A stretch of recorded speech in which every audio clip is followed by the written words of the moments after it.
Il existe, disséminés à travers le monde, des édifices qui semblent ignorer les lois mêmes qui façonnent notre compréhension. Sous le poids des siècles, leurs pierres ne s'effritent pas. Leurs lignes, tracées avec une précision implacable, semblent avoir été pensées par des mains étrangères à notre époque. Certains se dressent dans le vide, défiant la gravité. D'autres s'alignent sur des points du ciel que seuls des calculs d'astronomie avancés peuvent expliquer. On ne sait pas toujours qui les a bâtis, ni pourquoi. Ce que l'on sait, c'est que chaque mur, chaque jointure, semble porter la trace d'une intention que le temps n'a pas réussi à effacer. Ces mégastructures ne livrent pas leurs secrets. Elles demeurent immobiles, comme des énigmes sculptées dans la pierre. Parmi toutes les merveilles bloquées de pierre que le monde a engendrées, certaines défient la logique avec une obstination presque provocante. Elles se dressent intactes ou presque au milieu de paysages qui ont changé 1000 fois depuis leur naissance. Leurs blocs colossaux sont empilés avec une précision telle qu'aucune lame, pas même une feuille de papier, ne semble pouvoir s'y glisser. Et pourtant, elles furent façonnées à une époque où l'acier, les machines et les outils modernes n'existaient pas encore. Dans les hautes terres péruviennes, près de Cusco, s'étend Sacsayhuaman, un ensemble cyclopéen qui ne se contente pas d'impressionner par la taille de 6 blocs, mais par la manière dont il s'emboîte. Certains mesurent plus de 8 mètres de haut et pèsent jusqu'à 100 tonnes. La surface de chaque pierre est taillée avec des courbes et des angles qui épousent parfaitement leurs voisines, créant un assemblage organique et solide, insensible au passage du temps et aux séismes qui, pourtant, secouent régulièrement la région.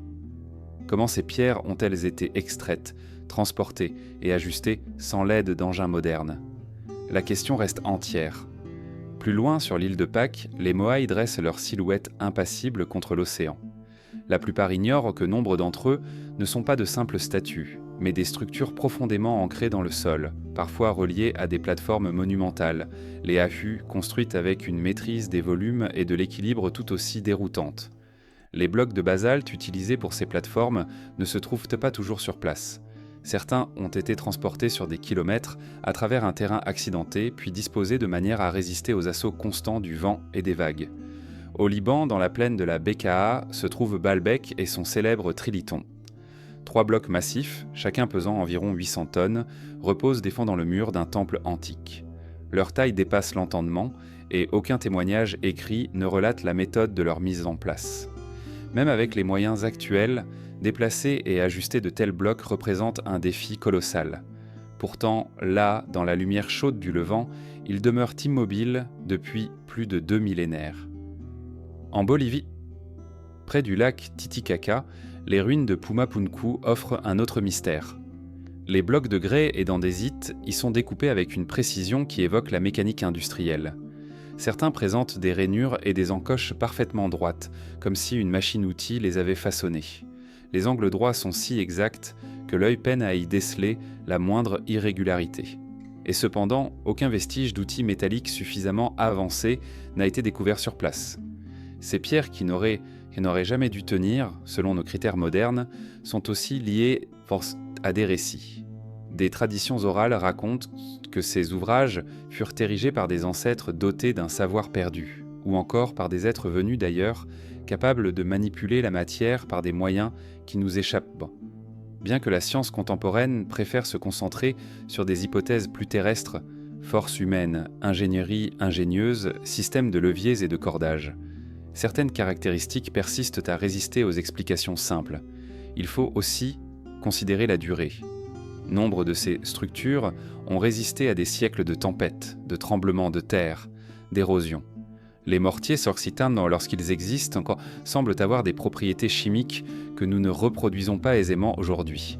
Dans d'autres cas, aucun liant n'a été utilisé. Seule la précision des tailles assure la stabilité, comme si les pierres elles-mêmes s'étaient figées dans une position choisie une fois pour toutes. En les observant, on ressent une impression paradoxale. Elles paraissent figées, immuables, et pourtant tout, dans leur conception, évoque un mouvement arrêté. Les courbes, les lignes de force, les agencements semblent avoir été figés dans l'instant exact où la matière a cédé à une volonté invisible. On peut imaginer les artisans ou les constructeurs travaillant jour après jour, bloc après bloc, jusqu'à ce que chaque élément trouve sa place définitive. Mais cette image est incomplète, car elle ne rend pas compte de l'échelle. Se tenir devant ces pierres, c'est mesurer à quel point nos propres conceptions du possible sont limitées. Le corps humain paraît minuscule à côté de ces géants muets. La main qui les a déplacés et posés, qu'elle soit humaine ou autre, devait maîtriser non seulement l'effort physique, mais aussi une compréhension profonde des contraintes, des équilibres, des forces invisibles qui traversent la matière. Dans certains cas, les indices laissés par les bâtisseurs semblent presque intentionnels, comme pour nous rappeler qu'une explication existe, mais qu'elle ne se laisse pas saisir facilement. Un joint particulièrement complexe, un angle improbable, une coupe polie au point de réfléchir la lumière comme un miroir. Ce sont des détails qui semblent murmurer « Nous savions ce que nous faisions ». Pour les archéologues, chaque découverte alimente le puzzle sans jamais le compléter. Les analyses au carbone 14, les études pétrographiques, les reconstructions en 3D apportent des pièces, mais jamais l'ensemble. Et peut-être est-ce là une partie de la nature même de ces mégastructures, ne jamais se livrer totalement, rester à la lisière de notre compréhension, comme un rappel que toute certitude est provisoire. Ainsi, elles continuent constamment de tenir, ces pierres, contre la gravité, contre le temps, contre notre désir d'expliquer. Elles se dressent non comme des ruines mortes, mais comme des présences. Chaque fissure, chaque ombre, chaque surface lisse porte la mémoire d'un geste que nous ne pouvons que deviner. Et lorsque l'on quitte leur ombre, une sensation persiste subtile, celle d'avoir frôlé quelque chose qui dépasse l'histoire écrite, comme si ces blocs immobiles étaient les vestiges visibles d'un savoir que la Terre a choisi de taire. La route vers d'autres mystères ne s'arrête pas ici. Plus loin, d'autres formes, d'autres structures semblent parler le même langage muet, sculpté dans le vent et la pierre, invitant à poursuivre la marche vers ce qui défie encore nos certitudes. Il existe, aux confins de déserts arides, de plateaux balayés par les vents ou de jungles épaisses, des tracés qui ne se révèlent pleinement qu'à celui qui les contemple de haut. Ce sont des formes géométriques, parfois simples, parfois d'une complexité vertigineuse, étendues sur des kilomètres. Elles semblent avoir été dessinées pour un regard qui ne pouvait exister à l'époque de leur création. Ces œuvres colossales ne sont pas gravées dans le hasard du paysage. Elles obéissent à des proportions précises, à des alignements soigneusement calculés, comme si leurs auteurs maîtrisaient une science de l'espace et de la perspective que nous pensions récente. Les lignes de Nazca, au Pérou, demeurent parmi les plus célèbres. Des figures d'animaux, de plantes et de formes abstraites s'étirent sur le sol, parfois sur plusieurs centaines de mètres. Le colibri, l'araignée, le singe, autant de silhouettes qui se laissent deviner seulement depuis le ciel. Leur réalisation aurait nécessité non seulement un tracé parfait au sol, mais aussi une capacité à maintenir ce tracé sur d'immenses délais de distance, sans déviation perceptible. Des chercheurs suggèrent que les Nazca utilisaient des cordes, des piquets et des repères pour conserver la précision. Pourtant, certains motifs paraissent si réguliers qu'ils évoquent l'utilisation d'outils de mesure que nous ne retrouvons pas dans les archives archéologiques. En Asie centrale, dans les steppes du Kazakhstan, d'autres formes géométriques intriguent les chercheurs. Des cercles, des croix, des motifs étoilés tracés dans la terre, visibles uniquement depuis le ciel ou par satellite. Leur datation reste incertaine, mais certains remontent peut-être à plusieurs millénaires. Les raisons de leur existence se perdent dans l'oubli. Rituels, calendriers, repères territoriaux. Les hypothèses s'accumulent, mais aucune ne s'impose définitivement. En Angleterre, les collines du Wiltshire et d'autres comtés recèlent des géoglyphes taillés dans la craie. Chevaux stylisés, silhouettes humaines, symboles énigmatiques. L'un des plus connus, le cheval blanc d'Uffington, date de l'âge du bronze et conserve des proportions parfaites malgré les siècles. Sa forme est si épurée qu'elle paraît presque moderne, comme si un artiste contemporain avait voulu inscrire sa marque sur le paysage antique. Mais ce qui frappe dans ces œuvres géométriques monumentales, ce n'est pas seulement leur existence, c'est leur résistance au temps.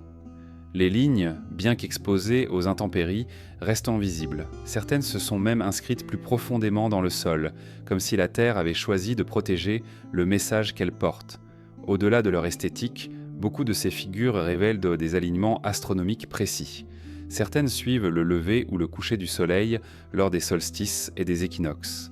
D'autres semblent orientées vers des constellations particulières, comme si elles étaient des cartes célestes figées à la surface du monde.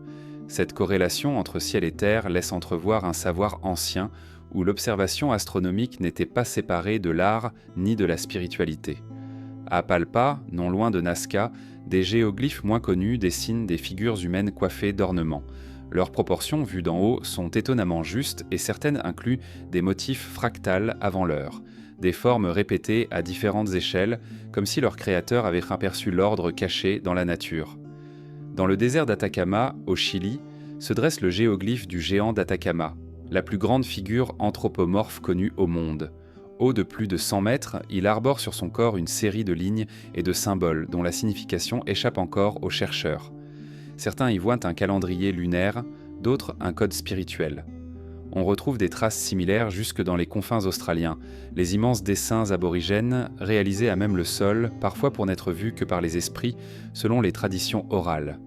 Ces œuvres invisibles pour un regard terrestre deviennent des visions lorsqu'on les survole. Elles suggèrent que, pour leurs auteurs, l'espace n'était pas seulement un lieu à habiter, mais une toile à inscrire, un lien entre le monde visible et un autre inaccessible.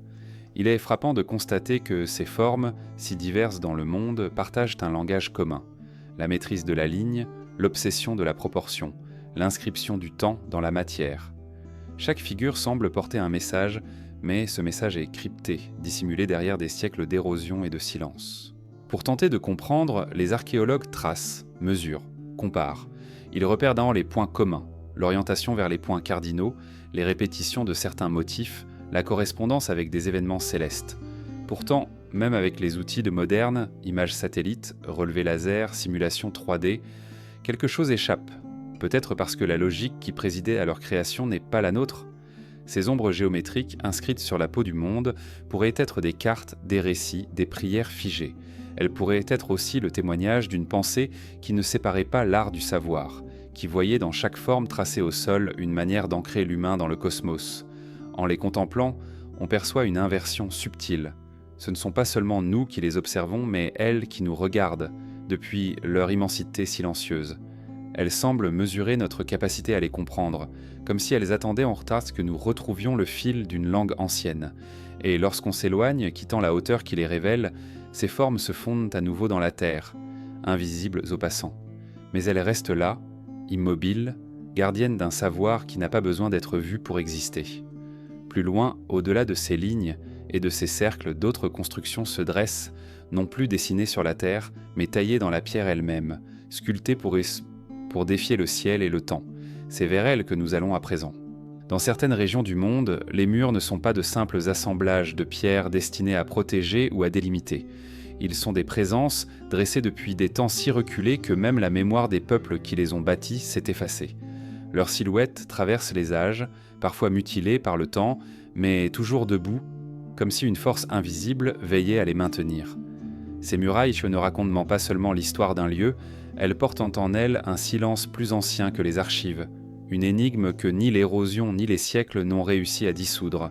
À l'extrémité orientale de la Méditerranée, la ville fortifiée de Jéricho offre l'un des plus vieux exemples connus. Ces murs, vieux de plusieurs millénaires, se dressaient déjà lorsque l'écriture n'était qu'à ses balbutiements. Construites avec un soin méthodique, ces fortifications intégraient ensemble des fossés et des tours massives, comme si leurs bâtisseurs avaient anticipé les assauts d'un ennemi déterminé. Pourtant, aucune certitude n'entoure l'identité de ces bâtisseurs, ni les techniques précises utilisées. Les pierres, patinées par le sable et le soleil, semblent aujourd'hui plus proches d'une formation naturelle que d'un ouvrage humain.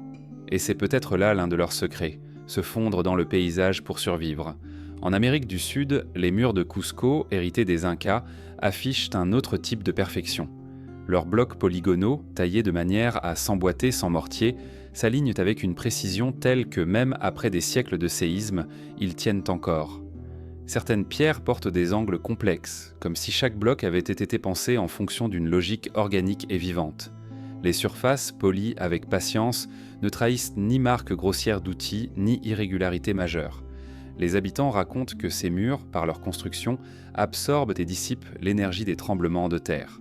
Ce savoir-faire, subtil et efficace, semble pourtant avoir disparu avec l'empire qui l'a conçu. Dans les forêts du Cambodge, les murs d'Angkor Thom s'étirent sur des kilomètres.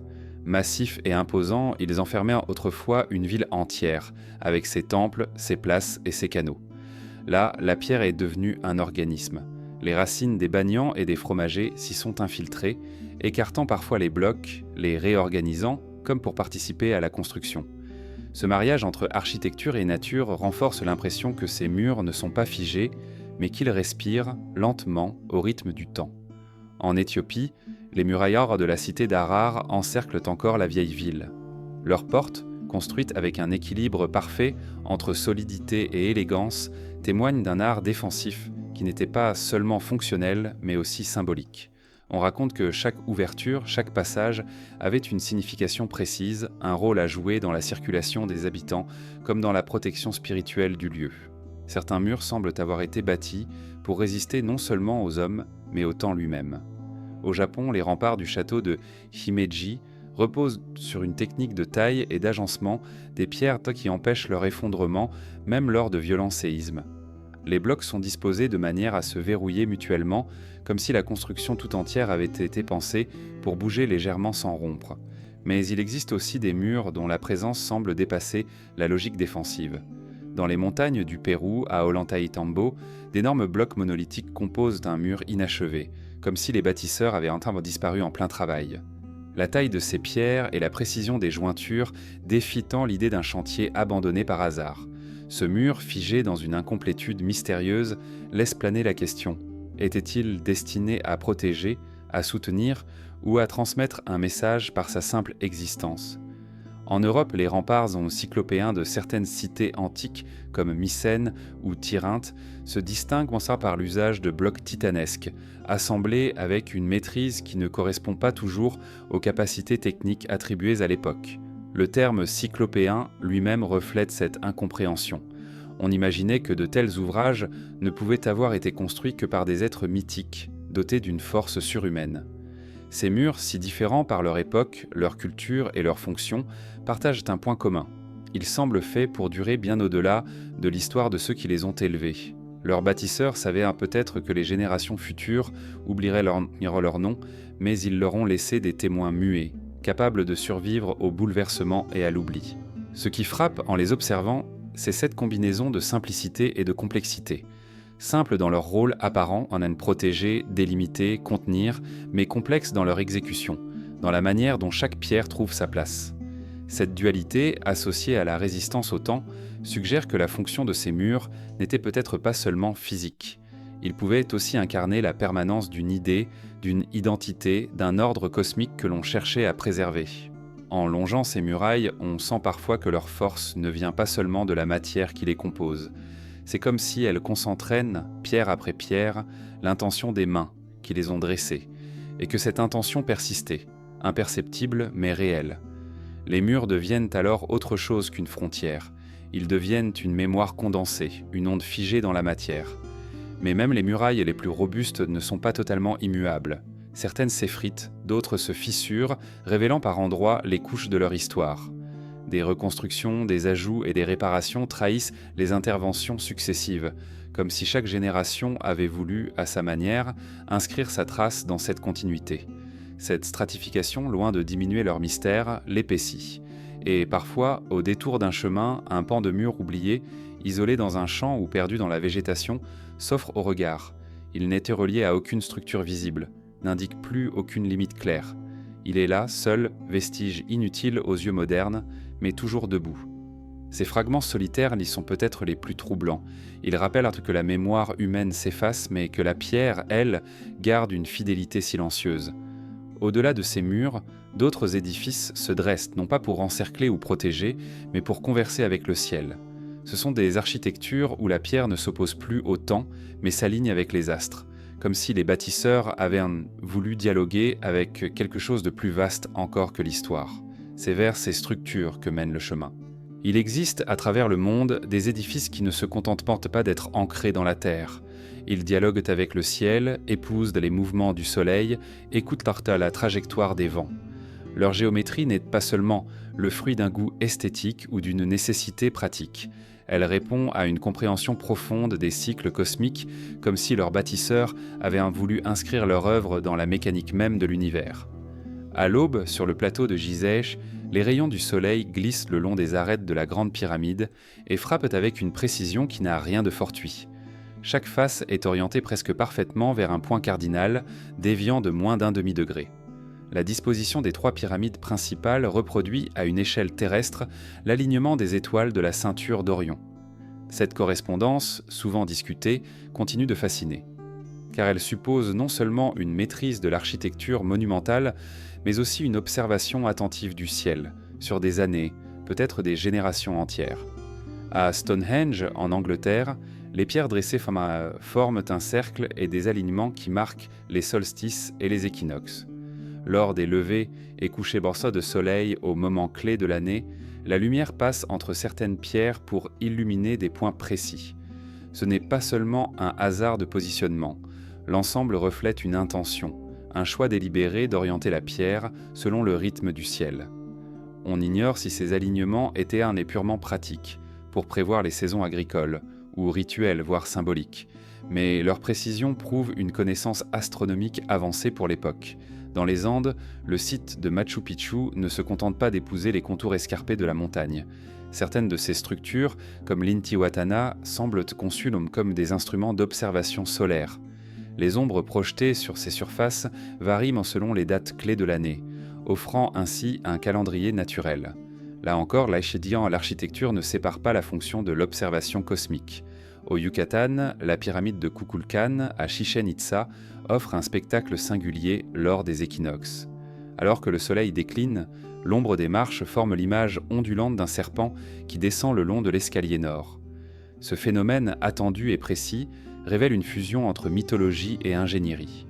Le serpent à plumes n'est pas seulement sculpté dans la pierre, il est invoqué par la lumière elle-même, comme si les bâtisseurs avaient dompté le soleil pour donner vie à leur divinité. En Iran, les tours du vent, Bajir, sont une autre forme d'architecture qui épouse les forces invisibles. Dans les villes du désert, ces structures captent les courants d'air et les dirigent vers l'intérieur des bâtiments, rafraîchissant ainsi les pièces sans aucune technologie moderne. L'orientation de chaque tour est calculée pour tirer le meilleur parti des vents dominants. Leur silhouette élancée, dressée contre le ciel, rappelle que l'architecture peut aussi être un instrument pour apprivoiser l'invisible. Plus à l'est, au Népal, les stupas bouddhistes s'alignent souvent selon des axes qui relaient des points sacrés du paysage, comme si chaque monument participait à un réseau invisible. Les proportions et les symétries qu'ils arborent ne sont pas seulement symboliques, elles traduisent une conception harmonique de l'espace où le sacré, la nature et le cosmos forment un tout indissociable. À travers toutes ces constructions, un fil rouge se dessine. L'architecture n'était pas pensée comme une entité isolée, mais comme une interface entre l'homme et les forces qui l'entourent. Chaque alignement, chaque ouverture, chaque inclinaison de toit ou de paroi avait une raison d'être. Ces édifices ont souvent été bâtis dans des environnements où l'observation du ciel était une nécessité vitale. Connaître les cycles solaires et lunaires, anticiper les saisons, comprendre les vents et les pluies, tout cela influençait la survie d'une communauté. Mais la précision, l'élégance et la complexité de ces structures suggèrent alors que leur rôle allait au-delà de la simple utilité. Elles semblent d'en porter un message, celui que l'humanité n'est pas séparée du cosmos, mais intégrée à lui. En observant ces monuments, on devine que leurs bâtisseurs n'avaient pas la même vision du temps que nous. Pour eux, le passage des jours, des mois, des années n'était pas un flux linéaire, mais une danse circulaire, un rythme auquel l'architecture devait se conformer. Les édifices détournent les instruments silencieux de cette danse. La relation avec le vent est, elle aussi, chargée de sens. Dans les déserts d'Asie, les temples et les caravansérails s'ouvrent ou se ferment en fonction des directions dominantes des vents, protégeant les voyageurs de la chaleur ou du froid. Dans certaines régions côtières, les alignements des villages suivaient les flux d'air pour disperser l'humidité ou canaliser la brise. Ces choix, bien que pratiques, s'accompagnaient souvent de croyances reliant le vent à l'âme ou aux esprits, donnant à l'orientation architecturale une dimension mystique. Les vents et les étoiles partagent un point commun. Ils sont immatériels, insaisissables, mais leurs effets peuvent être mesurés et intégrés dans la pierre. Les bâtisseurs de ces mégastructures semblaient en comprendre intuitivement cette vérité. Ils n'opposaient pas l'humain et la nature, mais cherchaient à inscrire leur création dans une continuité invisible. Certaines de ces structures posent encore des questions. Comment les mesures ont-elles été prises à une époque sans instruments optiques sophistiqués ? Comment expliquer une précision qui, parfois, dépasse celle que nous obtenons avec des moyens modernes rudimentaires ? On pourrait évoquer des siècles d'observation patiente, un savoir transmis par des générations entières, ou encore des méthodes perdues, disparues avec ceux qui les détenaient. Ce qui est certain, c'est que ces monuments continuent devant son nom de fonctionner. Les rayons du soleil trouvent encore leur cible millénaire. Les vents glissent toujours dans les conduits et les ombres poursuivent leur chorégraphie saisonnière. Ce sont des machines silencieuses, réglées sur les battements du monde, et leur constance nous rappelle la fragilité de nos propres constructions face au temps. Au-delà de leur beauté et de leur ingéniosité, ces architectures laissent une impression durable. Elles donnent à voir un monde où l'homme n'est pas maître, mais partenaire, où la pierre, le vent et la lumière s'accordent pour créer quelque chose qui dépasse chacun d'eux. Et lorsque l'on quitte ces lieux, un sentiment persiste, celui d'avoir entrevu un langage oublié, une grammaire d'ombre et de lumière, de plein et de vide, dont chaque mot serait inscrit dans le mouvement éternel du ciel. Plus loin, sur d'autres terres, d'autres édifices se dressent, non plus seulement en dialogue avec les éléments, mais sculptés dans la masse même des montagnes, comme si les bâtisseurs avaient voulu fusionner entièrement l'architecture et la nature. C'est vers ces sanctuaires de pierres vivantes que nous allons maintenant. Il existe des lieux où l'architecture ne s'élève pas vers le ciel, mais s'enfonce dans la matière brute, se laissant absorber par elle. Ce ne sont pas des bâtiments posés sur le sol, mais des sanctuaires, des couloirs, des escaliers qui semblent sculptés dans la chair même de la montagne. Là, l'homme ne bâtit pas. Il retire, creuse, cisèle, comme s'il révélait quelque chose qui se trouvait déjà là, dissimulé dans la roche depuis des âges immémoriaux. À Pétra, en Jordanie, les façades monumentales surgissent de la falaise rouge, comme si elles en avaient toujours fait partie. Les colonnes entre les frontons, les niches y sont taillées dans la paroi même. Mais leur précision et leur symétrie évoquent une architecture construite pièce par pièce. Les Nabatéens, maîtres de ce site, ont su fusionner le décor et la fonction, créant des temples, des tombeaux et des salles cérémonielles où l'ombre et la lumière jouent un rôle presque sacré. Les murs, polis par les siècles, semblent encore résonner des processions et des chants qui autrefois emplissaient sans compter ces couloirs creusés. En Inde, les temples rupestres d'Ellora et d'Ajanta défient devant l'imagination. Creusés sur plusieurs niveaux dans des falaises de basalte, ils abritent des salles immenses, des piliers de sculptés, des statues colossales. Le temple de Kailasanatha à Ellora fut extrait d'un seul bloc de roche, nécessitant le retrait de milliers de tonnes de pierre. On ne l'a pas bâti, on l'a libéré. Ce travail d'une précision incroyable a exigé des décennies, voire des siècles, et démontre une planification d'une ampleur que peu de civilisations ont osé entreprendre. Plus à l'ouest, dans les montagnes de Cappadoce, en Turquie, des villes entières se dissimulent sous la surface. Derinkuyu et Kaymakli, labyrinthes souterrains, s'enfondent sur plusieurs étages. On y trouve des puits d'aération, des systèmes de portes circulaires, des salles de stockage, des espaces de culte.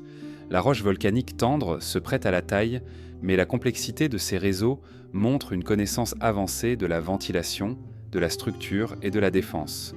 Ces cités invisibles pouvaient abriter des milliers de personnes, à l'abri des regards et des invasions.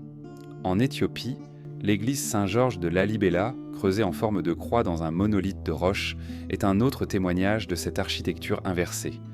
Plutôt que de s'élever, elle descend. On accède à son toit avant d'entrer dans ses murs, comme si le chemin vers le sacré devait passer par un abaissement volontaire, une plongée dans la pierre. Les passages environnants, creusés à la main, forment un réseau qui relie les différents sanctuaires de la ville, transformant le sol lui-même en un livre de prières silencieuses. Ces labyrinthes de pierre ne sont pas seulement des prouesses techniques, ils sont aussi des œuvres de dissimulation. En les regardant depuis l'extérieur, on ne devine parfois rien de leur ampleur intérieure. Une simple ouverture, une porte discrète peut mener à un monde souterrain où la lumière se filtre à travers des puits verticaux, dessinant sur les murs des motifs mouvants. Dans certains cas, l'orientation des couloirs et des salles répond à des considérations astronomiques. À Newgrange, en Irlande, un tumulus mégalithique creusé dans la colline s'illumine d'un rayon de soleil précisément au solstice d'hiver, lorsque la lumière pénètre par un couloir étroit pour toucher la chambre centrale. Ce moment rare et prévisible suggère que les bâtisseurs avaient intégré le ciel dans la conception même de leur architecture enfouie. Ce travail de creusement, de soustraction de matière, n'est pas moins exigeant que la construction classique. Il requiert une compréhension profonde de la résistance de la roche, de ses fissures, de ses zones fragiles. Chaque coup porté à la pierre doit être pensé, car l'erreur ne peut être corrigée par un simple remplacement de blocs. C'est un travail où l'anticipation est reine, où chaque volume intérieur est imaginé avant même que la première étincelle d'outil ne touche la paroi. On peut imaginer les bâtisseurs plongés dans une semi-obscurité, guidés par la lueur tremblante de lampes à huile, progressant lentement dans la masse minérale. Le son des outils résonne contre les murs, se mêlant au silence profond du sous-sol. Chaque éclat de roche tombant au sol est un pas de plus vers une vision intérieure, une forme que seul l'esprit du maître d'œuvre connaît encore. Ces lieux, aujourd'hui, portent une atmosphère particulière. L'air y est plus frais, plus immobile. Les sons y prennent une texture différente, se propageant de manière étrange dans les couloirs étroits. Le visiteur moderne, même entouré de guides et de touristes, ressent souvent un léger vertige, comme si ces espaces avaient été façonnés pour altérer la perception du temps et de l'espace. Il est possible que cet effet ne soit pas fortuit. Dans de nombreuses cultures, descendre dans la pierre signifiait approcher un autre monde, celui des ancêtres, des esprits ou des divinités. Le passage de la lumière à l'ombre, de l'air libre à l'atmosphère confinée, préparait l'esprit à une transformation. L'architecture devenait alors un rituel en soi, chaque marche, chaque tournant de couloir étant une étape de ce voyage symbolique. La montagne dans ses œuvres n'est pas un obstacle, elle est la matière première, le sanctuaire, la forteresse et la mémoire. Elle enveloppe et protège l'œuvre humaine, lui offrant une longévité que les constructions à ciel ouvert peuvent tant difficilement égaler. Les tempêtes passent au-dessus, les siècles glissent sur ses flancs, mais les salles intérieures restent intactes, préservant sculptures, fresques et inscriptions. Il existe encore des labyrinthes de pierre dont l'entrée reste inconnue, dissimulée par l'érosion ou la végétation. Les légendes locales parlent de tunnels sans fin, de passages reliant des vallées entières, de salles emplies de statues ou d'objets anciens. Certaines de ces histoires pourraient en être que des récits transmis pour impressionner les générations futures, mais d'autres s'appuient sur des traces réelles, sur des échos de cavités détectés par des instruments modernes. Ce qui frappe dans toutes ces architectures creusées, c'est l'impression qu'elles n'ont pas été seulement conçues pour être habitées ou utilisées. Elles semblent, d'une certaine manière, avoir été pensées pour être découvertes, pour surprendre celui qui les trouve. Comme si chaque couloir, chaque salle, chaque escalier tournant n'était qu'une invitation à aller plus loin, à franchir un seuil supplémentaire. Au bout de certains de ces labyrinthes, une ouverture minuscule laisse passer un filet de lumière. Elle ne mène pas vers l'extérieur, mais vers une autre salle, plus vaste, plus silencieuse, où la pierre prend des teintes inattendues. Là, on comprend que la montagne n'est pas seulement une masse minérale, elle est une gardienne, et que derrière ces murs épais, elle abrite encore d'autres secrets que nous n'avons pas encore osé chercher. Plus loin, au-delà de ces entrailles puitrantes de pierre, il existe d'autres édifices qui ne mènent nulle part, qui ne protègent rien, mais qui s'élèvent vers le ciel comme pour défier l'idée même d'utilité. Des escaliers qui montent et s'arrêtent dans le vide, des plateformes suspendues entre ciel et terre. Ce sont eux qui attendent à l'horizon de notre voyage. Il existe des architectures où la logique semble céder la place à l'énigme. Des escaliers s'élèvent, majestueux, solides, mais s'arrêtent brusquement, ne menant ni à une salle, ni à un temple, ni à une terrasse. Parfois, ils descendent vers une obscurité close, ou se figent dans un vide absolu. Ils donnent l'impression d'avoir perdu leur destination, comme si le but qu'ils servaient autrefois avait disparu, emporté par le temps, laissant derrière lui une structure orpheline. Sur les rives du Nil, dans les ruines de certains complexes antiques, on trouve des escaliers monumentaux dont la fonction demeure incertaine. Leurs marches larges, usées au centre, montent vers un plateau désormais vide.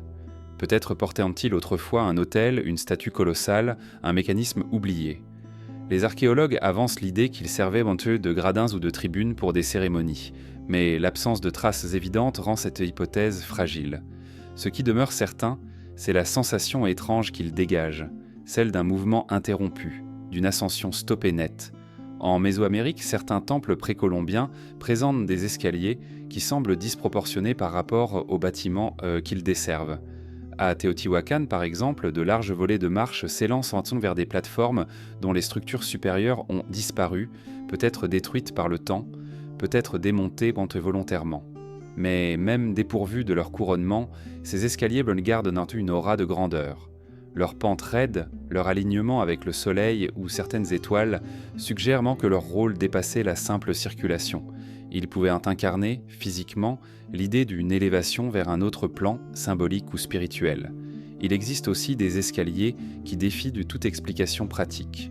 Dans certaines forteresses médiévales d'Europe, des volets de marche s'interrompent dans le vide d'un mur ou d'un bastion, sans aucun lien visible avec d'autres niveaux. Les historiens y voient parfois les restes de structures disparues, planchers de bois effondrés, passerelles détruites. Mais d'autres hypothèses évoquent des projets inachevés, abandonnés brusquement. Ce qui intrigue, c'est la fréquence avec laquelle on retrouve ce type d'éléments dans des lieux où la construction semblait suivre un plan rigoureux. Plus mystérieux encore sont les escaliers isolés, entièrement détachés de tout édifice. On en a signalé dans des forêts reculées, dans des zones montagneuses ou désertiques, construits en pierre taillée ou en bois massif, mais ne menant à rien. Certains sont si anciens que leurs premières marches sont enfouies dans la terre, et leurs dernières s'ouvrent sur le ciel. Dans ces cas, il est difficile de déterminer si l'environnement a changé autour d'eux, effaçant les structures auxquelles ils appartenaient, ou si leur isolement était volontaire. Dans l'architecture sacrée, l'escalier occupe souvent une place particulière. Dans de nombreuses traditions, il symbolise un passage, une ascension vers le divin. Les ziggourats mésopotamiennes, par exemple, étaient dans des montagnes artificielles dont les escaliers menèrent au sommet, là où un sanctuaire accueillait les prêtres. Si ces sanctuaires disparaissent, l'escalier demeure, et avec lui l'impression d'un chemin interrompu entre le monde des hommes et celui des dieux. Certains escaliers semblent avoir été conçus pour être vus plutôt que pour être utilisés. Dans des palais anciens, des marches minuscules et trop étroites pour un usage normal se déploient en façade, décorant la pierre de leur rythme ascendant. Peut-être étaient-ils là pour marquer symboliquement un accès réservé aux esprits ou aux ancêtres, un passage rituel que les vivants ne pouvaient emprunter que symboliquement. La notion de vers nulle part peut aussi être le fruit d'une transformation lente. Les civilisations évoluent, les bâtiments changent de fonction.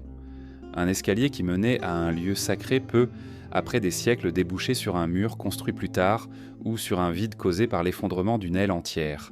Dans ces cas, l'objet architectural perd son sens initial, mais conserve sa forme, comme une phrase dont on a oublié les mots précédents et suivants. Ce qui frappe, c'est l'atmosphère que dégagent ces escaliers sans destination. En les gravissant, on ressent une tension étrange.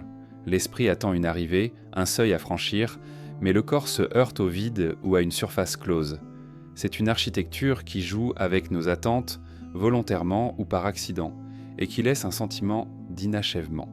On peut se demander si, dans certains cas, cet inachèvement n'était pas intentionnel.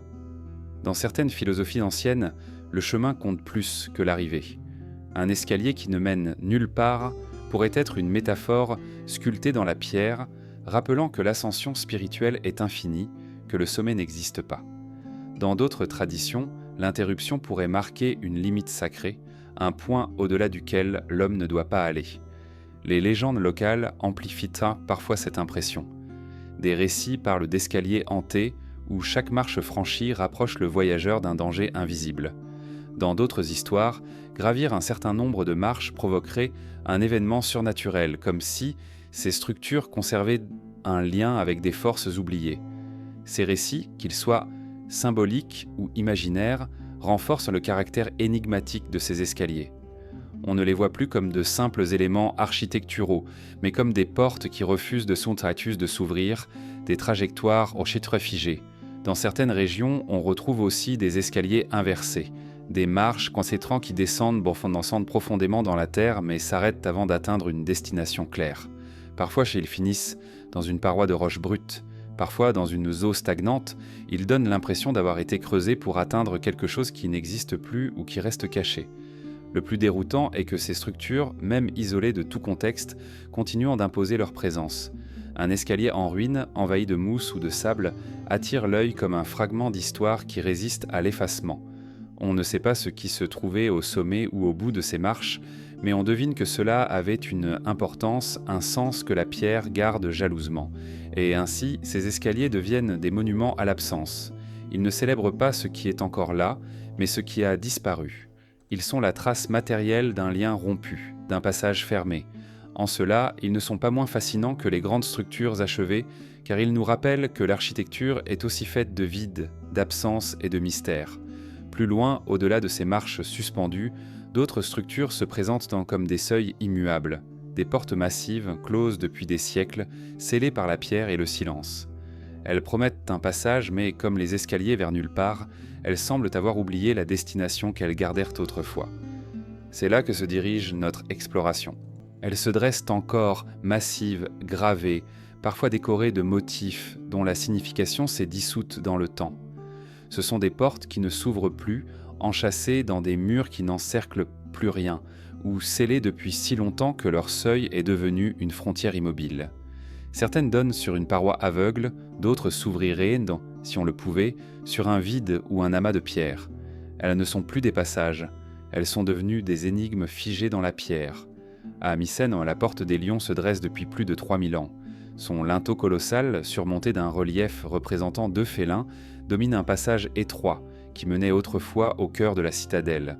Mais ce qui frappe Summit Kim, ce n'est pas seulement la taille des blocs qui la composent, c'est l'impression que cette ouverture, même vide, demeure un lieu de contrôle symbolique. Franchir cette porte signifiait entrer dans un autre espace régi par d'autres règles.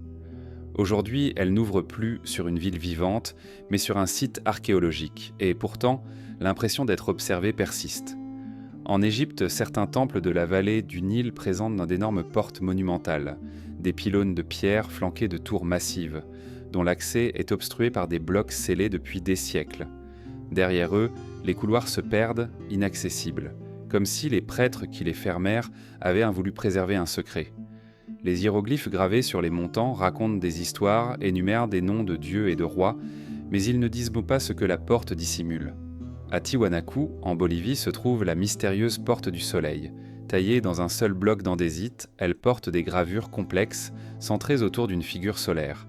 Cette ouverture ne mène nulle part. Elle se dresse seule, au milieu d'un site ancien, sans mur ni bâtiment auquel elle se rattacherait. Était-ce un passage symbolique vers un monde spirituel ? Un point de repère astronomique ? Son isolement la rend encore plus énigmatique, comme si le reste de la structure à laquelle elle appartenait avait été englouti ou effacé. En Jordanie, dans les tombeaux monumentaux de Pétra, d'imposantes portes sont taillées dans la falaise. Elles s'ouvrent sur des salles creusées dans la roche, parfois vides, parfois ornées de niches et de bas-reliefs. Mais beaucoup de ces portes restent scellées, la paroi qui les ferme semblant faire partie intégrante de la façade. Leur fermeture ne date pas d'hier, elle a été voulue dès la construction, comme pour créer l'illusion d'un accès interdit. Certaines portes de l'Antiquité ne sont pas scellées, mais semblent conçues pour ne pas être franchies par tous. À Persépolis, en Iran, les escaliers qui mènent aux portes de toutes les nations sont larges, majestueux, ornés de reliefs représentant des délégations venues des 4 coins de l'empire achéménide. Mais l'alignement des sculptures et l'imposante stature des battants laissent penser que passer sous ces portes relevait d'un rituel codifié, réservé à des moments précis. L'élément qui rend ces portes si intrigantes est qu'elles ont souvent perdu leur contexte. Une porte isolée dans un champ ou au milieu d'une ruine devient un symbole pur. Elle ne mène plus nulle part, mais elle continue de suggérer un ailleurs. Elle incarne l'idée du seuil, ce moment suspendu où l'on est encore ici mais presque déjà de l'autre côté. Dans certaines traditions, franchir une porte fermée ou invisible est un acte spirituel. Les chamans, les prêtres ou les initiés accomplissaient des rituels qui consistaient à passer symboliquement ces seuils, même si physiquement ils restaient pendevant. La porte n'était pas un simple élément d'architecture, c'était un outil de transformation, un point de passage entre 2 états d'être. Parfois, les portes fermées sont associées à des mythes. Au Japon, les torii marquent l'entrée des sanctuaires shintoïstes, même si derrière eux il n'y a qu'un sentier ou une clairière. Ils indiquent que l'on quitte le monde profane pour entrer dans l'espace sacré. Dans d'autres cultures, des portes isolées sont censées protéger un trésor, un savoir ou un pouvoir que l'humanité n'est pas prête à recevoir. D'un point de vue architectural, certaines portes fermées résultent simplement de l'évolution des lieux. Des modifications successives peuvent condamner un accès, transformer un passage en mur. Mais même ainsi, elles conservent une présence. Une porte condamnée attire le regard plus qu'un mur homogène, parce qu'elle évoque ce qui est derrière. Il y a aussi les portes miniatures, taillées dans la pierre mais trop petites pour qu'un adulte puisse les franchir. On en trouve en Asie, en Afrique, en Amérique. Elles intriguent bien par leur taille et leur emplacement. Étaient-ce des passages symboliques pour des esprits ou des divinités ? Des accès réservés à des rituels ? Leur caractère inutilisable pour un humain renforce leur dimension mystérieuse. Les portes fermées lors de l'Antiquité posent donc toujours la même question. Qui les a fermées et pourquoi ? Était-ce pour protéger ce qui se trouvait derrière ou pour protéger l'extérieur de ce qui était à l'intérieur ? Dans certaines tombes égyptiennes, les portes étaient scellées par des pierres gravées d'avertissement. On a longtemps interprété cela comme des malédictions visant à dissuader les pilleurs, mais peut-être ces avertissements relevaient-ils aussi d'une croyance profonde, celle que franchir ce seuil mettait en danger l'âme du profanateur. Lorsque l'on se tient devant l'une de ces portes, que le vent glisse le long des montants et que l'ombre s'allonge au pied du seuil, on ressent quelque chose de particulier. Un mélange de curiosité et de retenue, comme si l'architecture elle-même murmurait que certaines limites ne doivent pas être franchies. Et c'est peut-être là leur plus grand pouvoir. Elle nous rappelle que le mystère n'a pas besoin de se révéler pour exister. Qu'un seuil fermé peut être plus puissant qu'une porte ouverte, précisément parce qu'il laisse place à l'imagination. Plus loin, au-delà de ces ouvertures scellées, il existe des lieux qui ne ferment rien, mais qui semblent ignorer le passage du temps. Des édifices dont la matière même paraît résister à la dégradation, comme si les siècles glissaient sur eux sans jamais les altérer. Ce sont les temples qui ignorent encore le temps, et c'est vers eux que nous allons maintenant. Certains édifices sacrés semblent avoir passé un pacte secret avec les siècles. Alors que tout autour d'eux s'effrite, s'effondre ou se reconstruit, ils persistent, intacts ou presque, comme si une force invisible les préservait de l'usure. Leurs pierres, bien que marquées par les vents et les pluies, conservent une solidité que les bâtisseurs modernes admireraient encore. Et au-delà de leur robustesse matérielle, ces temples dégagent une impression plus subtile, celle d'être placés hors du temps, comme si les jours et les années s'écoulaient autour d'eux sans vraiment les toucher. À Angkor Wat, au Cambodge, les tours en forme de lotus se reflètent dans les bassins comme elles le faisaient il y a 9 siècles. Les murs portent encore les bas-reliefs d'innombrables apsaras dansant, gravés avec un raffinement qui défie l'érosion tropicale. Bien que la jungle ait envahi d'autres parties du complexe, tordant la pierre de ses racines, Angkor Wat lui-même conserve une structure remarquablement stable. Sa conception n'était pas seulement esthétique, les fondations, le drainage, l'orientation ont été pensés pour affronter à la fois les moussons et la chaleur écrasante. En Inde, le temple de Brihadiswarar, bâti au XIe siècle dans le Tamil Nadu, domine toujours la plaine de sa tour de granit de plus de 60 mètres. Ni séisme ni cyclone n'ont réussi à le renverser. Chaque pierre, taillée et posée sans mortier, repose dans un équilibre si parfait que le poids se répartit harmonieusement, réduisant les risques d'effondrement. Le granit lui-même, choisi pour sa résistance, a conservé ses arêtes nettes et ses sculptures détaillées malgré près de 1000 ans d'exposition. Dans les montagnes du Tibet, des monastères comme le Potala semblent fondus dans la roche elle-même. Leurs murs épais et inclinés absorbent le froid et résistent au vent glacial. Mais ce qui impressionne surtout, c'est leur capacité à rester debout dans un environnement où les conditions extrêmes rongent la moindre structure humaine. Là, l'architecture n'est pas seulement solide, elle est en symbiose avec le paysage, utilisant ses forces tout en source plutôt que de les combattre. En Égypte, les temples de Luxor et de Karnak continuent de projeter leurs colonnes massives vers le ciel, comme ils le faisaient à l'époque des pharaons. Les hiéroglyphes et les scènes gravées dans la pierre sont encore lisibles, malgré plus de 3000 ans d'histoire. Ce n'est pas uniquement la qualité du calcaire ou du grès qui explique leur conservation, c'est aussi le climat sec de la vallée du Nil qui a ralenti l'érosion et figé dans la lumière des formes que l'humidité aurait effacées ailleurs. Au Japon, le sanctuaire d'Ise offre un paradoxe. Bien qu'il soit entièrement reconstruit tous les 20 ans, selon un rituel immuable, il reste éternel dans son essence. Ce n'est pas la matière qui survit au temps, mais la forme, la technique, le savoir transmis de génération en génération. Ce type de permanence, intangible mais réelle, défie la notion habituelle de conservation. Il faut aussi mentionner les temples de Borobudur, en Indonésie, dont les terrasses cupins circulaires et les stupas de pierre résistent depuis plus de 1000 ans à un climat humide et volcanique. Les systèmes de drainage invisibles à l'œil nu, intégrés dans la structure, protègent tantôt les sculptures de l'eau stagnante et de l'usure. Ce mélange d'esthétique et d'ingénierie a permis aux monuments de traverser les siècles avec une élégance presque inchangée. La résistance de ces temples ne se limite pas à leur structure physique, elle s'étend à leur fonction symbolique. Dans bien des cas, ils continuent d'être des lieux de culte, de pèlerinage ou de rituel, ce qui les maintient vivants dans la conscience collective. Une structure qui reste utilisée ne vieillit pas de la même manière qu'une ruine abandonnée. Elle se régénère par l'attention et le soin que lui portent ceux qui la fréquentent. Certains de ces édifices possèdent aussi une orientation ou un emplacement qui semble favoriser leur préservation. Construits sur des hauteurs à l'abri des inondations ou dans des zones naturellement protégées du vent, ils bénéficient d'un environnement qui ralentit leur dégradation. D'autres semblent avoir été érigés dans des lieux choisis non seulement pour leur beauté, mais aussi pour leur stabilité géologique, évitant ainsi les fissures et les affaissements.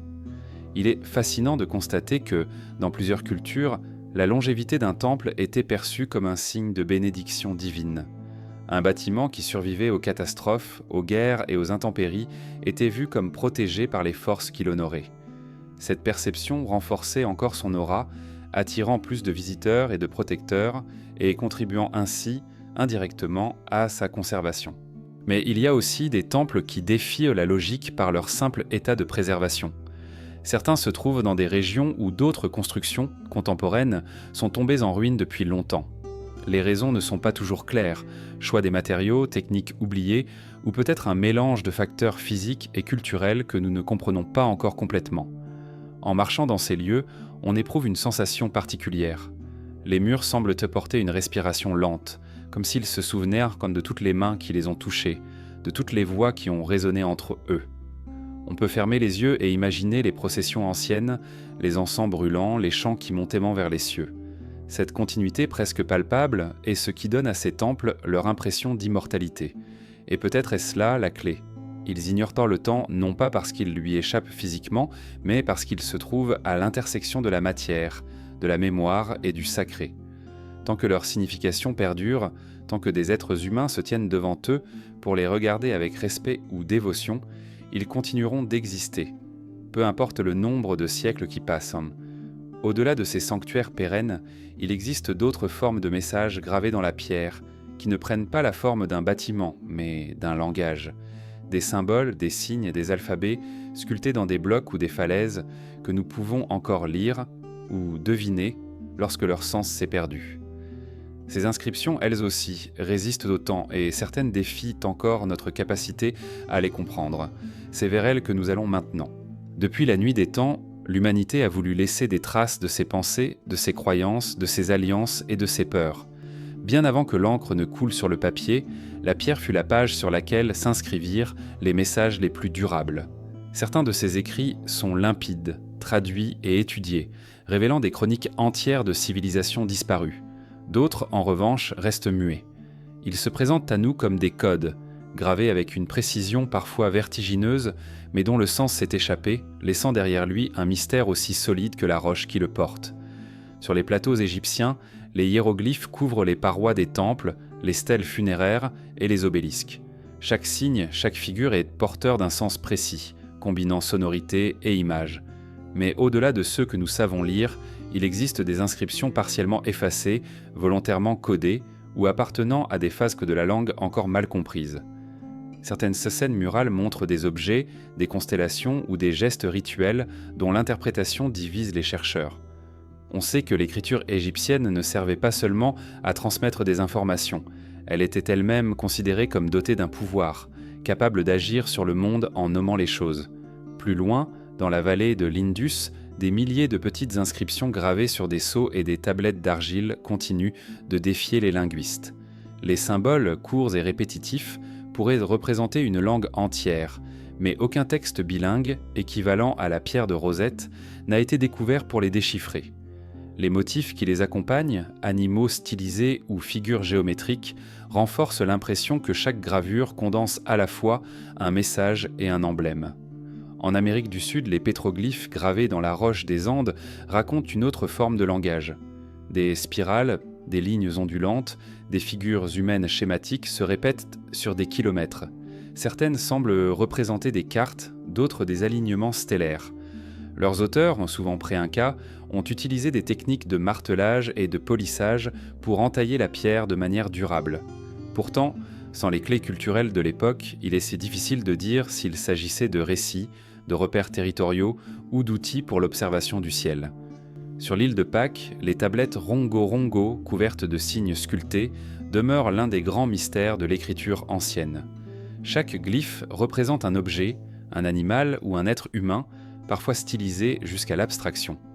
Les tentatives de lecture se heurtent à l'absence de documents comparatifs et au fait que la transmission de cette écriture s'est brutalement interrompue après le contact avec les Européens. Il est possible que ces tablettes contiennent des chants, des généalogies ou des mythes fondateurs, mais pour l'instant, elles restent closes sur elles-mêmes. Dans les montagnes d'Europe, notamment dans les Alpes et les Pyrénées, des gravures rupestres préhistoriques montrent des formes géométriques simples, cercles, croix, réseaux de lignes, répétées comme à travers des siècles. Elles pourraient être des signes proto-écrits, des marqueurs symboliques utilisés par des groupes nomades pour signaler leur passage ou indiquer des ressources. Ce langage minimaliste, antérieur à toute écriture codifiée, pose une question essentielle. Où commence le langage et où finit le symbole ? Certaines inscriptions paraissant avoir été faites pour durer éternellement, comme si leurs auteurs avaient anticipé notre incapacité future à les comprendre. Sur les mégalithes de certaines régions d'Asie, on trouve des gravures si profondes que même des millénaires d'érosion n'ont pas réussi à les effacer. Leur profondeur, leur emplacement et la dureté de la pierre utilisée suggèrent en fait que ces messages n'étaient pas destinés aux vivants seulement, mais à traverser les âges. Il arrive aussi que le langage gravé dépasse la fonction de l'écriture pour devenir un élément architectural. À la mosquée de Qutba Minar, en Inde, les versets coraniques sculptés dans la pierre épousent les colonnes et les arcs, transformant le texte en ornement. Ici, la lecture et la contemplation se confondent, et l'écriture devient elle-même une forme de structure, un pilier symbolique. Mais le plus troublant, ce sont les inscriptions isolées, loin de tout site connu. Dans certains déserts, des blocs porteurs de signes inconnus reposent seuls, comme déplacés de leur contexte original. Était-ce un message laissé pour des voyageurs, un avertissement, une marque de territoire ? Le fait qu'il soit si difficile d'accès aujourd'hui laisse supposer que leur emplacement avait une importance particulière, peut-être rituelle. Ce qui rend ces langages gravés si fascinants, c'est qu'ils sont à la fois proches et inaccessibles. Nous pouvons toucher les signes, compter les traits, mesurer leur profondeur. Nous savons qu'une pensée humaine, un jour, a voulu communiquer quelque chose à travers eux, et pourtant nous restons souvent à l'extérieur de ce message, incapables d'en franchir la porte. La pierre, dans ce rôle, est à la fois un support et un gardien. Elle conserve mais elle filtre. Elle garde intactes les formes, mais laisse le sens s'éroder. Cette érosion du sens est parfois naturelle, mais elle peut aussi être volontaire. Dans certaines cultures, seuls les initiés avaient le droit de connaître la signification complète des signes. Pour les autres, ils n'étaient que décors ou motifs sacrés. Dans les sites où ces inscriptions abondent, on remarque souvent une organisation spatiale. Certains signes apparaissent seulement à des hauteurs inaccessibles, d'autres sont placés dans des recoins sombres où la lumière ne pénètre qu'à certaines heures. Ce positionnement renforce l'idée que l'acte de lecture était lui-même un rituel, que comprendre demandait non seulement de savoir lire, mais aussi de se trouver au bon endroit, au bon moment.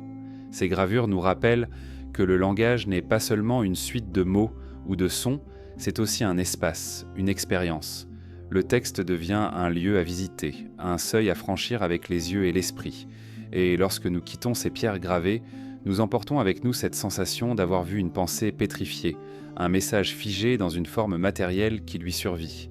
Mais nous restons avec la certitude qu'il y a encore des mots que nous n'entendrons jamais, des histoires que la pierre a choisi de garder pour elle. Au-delà de ces messages figés, il existe des structures entières où la pierre elle-même devient une colonne de vide, une ossature sans charge, une prouesse d'équilibre. Ce sont les colonnes qui portent le vide, et elles attendent à l'horizon de notre exploration. Elles s'élancent vers le ciel, fines ou massives, isolées ou alignées en forêt de pierre. Les colonnes sont, depuis l'Antiquité, le symbole même de l'élévation et de la stabilité.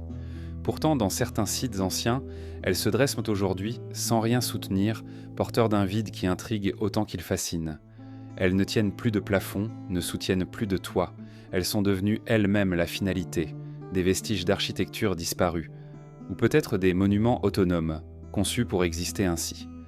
En Grèce, sur l'acropole d'Athènes, les colonnes du Parthénon s'élèvent toujours, bien que le toit ait disparu depuis des siècles. Leur cannelure verticale capte la lumière et projette en des ombres mouvantes qui donnent à la pierre une impression de mouvement. Sans l'édifice complet, elles paraissent fragiles, mais c'est l'inverse. Leur équilibre et leur robustesse, héritées d'un savoir-faire millimétré, leur permettent de défier le temps et les secousses sismiques. Elles portent désormais un vide qui devient lui-même un témoignage, rappelant la grandeur perdue de la structure originale. Plus au sud, à Baalbek, au Liban, certaines colonnes atteignent plus de 20 mètres de hauteur. Elles dominent un espace à ciel ouvert, vestige d'un temple dont les proportions devaient être colossales. L'impression qui s'en dégage est paradoxale. Elles sont massives, mais semblent presque légères, tant l'espace autour d'elles est vaste. Elles donnent aux visiteurs le sentiment d'entrer dans un lieu sacré invisible, comme si les murs et la toiture avaient été retirés pour ne laisser que l'ossature symbolique du bâtiment. En Égypte, les colonnes de Karnak forment une forêt minérale. Certaines soutiennent encore des architraves, mais d'autres s'élèvent à seules, comme des troncs dont la cime aurait disparu. Les hiéroglyphes et les scènes gravées sur leur surface racontent des récits religieux et politiques, et même lorsque le décor architectural qui les entourait s'est effondré, ces colonnes continuent de remplir leur rôle de porteurs de mémoire. Le vide qu'elles soutiennent est habité par le souvenir des processions et des rituels qui s'y déroulaient. Dans les ruines romaines, des colonnes isolées jalonnent des forums et des thermes disparus. Certaines se trouvent désormais au milieu de places modernes ou de champs cultivés déplacés par le temps ou par les hommes. Elles sont comme des balises temporelles, reliant l'instant présent à un passé dont on ne perçoit plus que des fragments. Leur fonction initiale est perdue, mais leur présence continue de marquer un centre invisible. Il existe aussi des colonnes qui semblent avoir été conçues pour ne jamais soutenir quoi que ce soit. Dans certaines cultures, les piliers étaient dressés comme des monuments indépendants, des stèles verticales sculptées, destinées à honorer un dieu, un ancêtre ou un événement. Ces colonnes autonomes, parfois richement décorées, ne sont pas les restes d'un édifice. Elles sont elles-mêmes l'édifice. Leur vide n'est pas une absence, mais un espace volontaire, destiné à encadrer le ciel ou à marquer une ligne d'horizon. La technique de construction de ces colonnes est en elle-même une prouesse. Les segments de pierre cylindrique, appelés tambours, étaient ajustés avec une précision telle qu'aucune lame ne pouvait s'intercaler entre eux. L'assemblage, souvent réalisé sans mortier, reposait sur un système de tenons et de mortaises qui assurait leur stabilité. Cet équilibre parfait explique pourquoi tant de colonnes ont survécu à l'effondrement des structures qu'elles portaient. L'effet visuel des colonnes isolées est singulier. Leur verticalité attire le regard vers le haut, vers un espace désormais vide, invitant à imaginer ce qui se trouvait autrefois là-haut. Elles deviennent des vecteurs d'imagination, des invitations à reconstruire mentalement des architectures disparues. En ce sens, elles agissent comme des portails, mais non vers un autre lieu, vers un autre temps. Dans certains cas, la disposition des colonnes crée un rythme visuel qui transforme l'espace en un lieu à part entière, même dépourvu de murs ou de toits. Marcher entre elles, c'est ressentir la structure invisible qu'elles dessinent encore. Leur ombre projetée au sol à différentes heures de la journée anime ce vide qu'elles portent, le rendant presque palpable. Certaines traditions attribuent aux colonnes une dimension symbolique forte. Elles sont parfois vues comme des axes reliant la terre au ciel, des représentations matérielles de la connexion entre le monde humain et le monde divin. Dans cette perspective, le vide qu'elles soutiennent devient un espace sacré, une ouverture vers l'invisible. Il y a aussi des colonnes mystérieuses, dont l'emplacement et la fonction restent obscurs. En Asie centrale, par exemple, on trouve des piliers isolés en pleine steppe, ornés de motifs gravés, mais dépourvus de tout autre élément architectural. Étaient-ils les marqueurs d'un territoire, les reliques d'un sanctuaire disparu, ou bien des monuments érigés pour être vus de loin comme des phares terrestres? Leur solitude dans l'immensité leur confère une aura étrange, presque inquiétante. Dans les temples grecs ou romains, les colonnes étaient souvent proportionnées selon des règles strictes, liées au nombre d'or et à des principes esthétiques précis. Leur harmonie était telle qu'elles pouvaient maintenir un équilibre visuel même après la perte des autres éléments. C'est peut-être pour cela que leur silhouette, même incomplète, garde un pouvoir d'attraction si fort. Le vide que portent ces colonnes n'est pas toujours synonyme de perte. Parfois dans Anton, il devient une ouverture, une respiration dans le paysage. Dans certains sites, l'absence de toiture ou de mur permet à la lumière, au vent et au son de circuler librement, transformant l'espace en un lieu d'expérience sensorielle unique. Ce vide habité est peut-être la forme la plus pure de ce que ces colonnes avaient à offrir, un cadre pour percevoir autrement ce qui nous entoure. Et pourtant, face à elles, une impression persiste, celle d'une attente. Comme si ces structures verticales, patientes et immobiles, attendaient chantant le retour d'un poids disparu, d'une architecture envolée. Elles semblent prêtes à reprendre leur rôle à tout moment, comme des gardiennes veillant sur un espace que nous ne comprenons plus entièrement. Plus loin, au-delà de ces piliers solitaires, il existe des lieux entiers bâtis dans ce même esprit de permanence et de mystère, mais à une échelle encore plus vaste. Des cités entières, mes côtes figées et dans le silence, dressées sur des terrains où le temps semble s'être arrêté. Ce sont les cités qui se tiennent sur le silence, et c'est là que nous nous rendons maintenant. Elles apparaissent parfois au détour d'un col de montagne, derrière un voile de brume, ou au milieu d'un désert qui semble s'étendre à l'infini. Elles sont faites de pierres taillées, de ruelles désertes, de places où l'herbe pousse désormais librement. Ce sont des cités construites pour durer, mais que les voies ont quittées. Leurs murs tiennent encore, leurs rues se dessinent toujours, mais l'air qui les traverse est chargé d'un silence profond, un silence qui ne ressemble pas à l'absence de bruit, mais à une présence invisible, lourde et persistante. Machu Picchu, au sommet des Andes, est sans doute l'exemple le plus célèbre de ces cités figées. Les terrasses agricoles descendent en paliers réguliers, les temples se dressent encore, et les murs incas conservent leur précision millimétrée. Pourtant, les chants, les pas, les conversations qui devaient emplir ces espaces se sont effacés. Le silence qui règne ici n'est pas vide. Il est habité par l'écho des générations disparues, par le murmure du vent qui glisse entre les pierres comme s'il portait encore les prières anciennes. Dans le désert syrien, Palmyre étend ses colonnades vers l'horizon. Autrefois carrefour florissant des caravanes, la cité résonnait du bruit des marchés et des cortèges. Aujourd'hui, ces colonnes se dressent, dans un calme presque irréel, interrompu seulement par le souffle du sable qui les enveloppe. L'architecture garde une noblesse intacte, mais le silence y a la densité d'un manteau qui recouvre tout. Plus loin, dans la forêt cambodgienne, encore Tom dort à l'ombre des banians et des fromagers géants. Les racines enserrent les murs, les soulèvent de par endroits, mais ne les détruisent pas complètement. Ici, la nature n'a pas effacé la cité, elle l'a intégrée. Les cris des oiseaux et le bourdonnement des insectes remplacent les sons humains, et pourtant, en marchant dans ces avenues bordées de statues, on a l'impression que la ville attend encore le retour de ses habitants. Il existe aussi des cités plus discrètes, moins célèbres, mais tout aussi mystérieuses.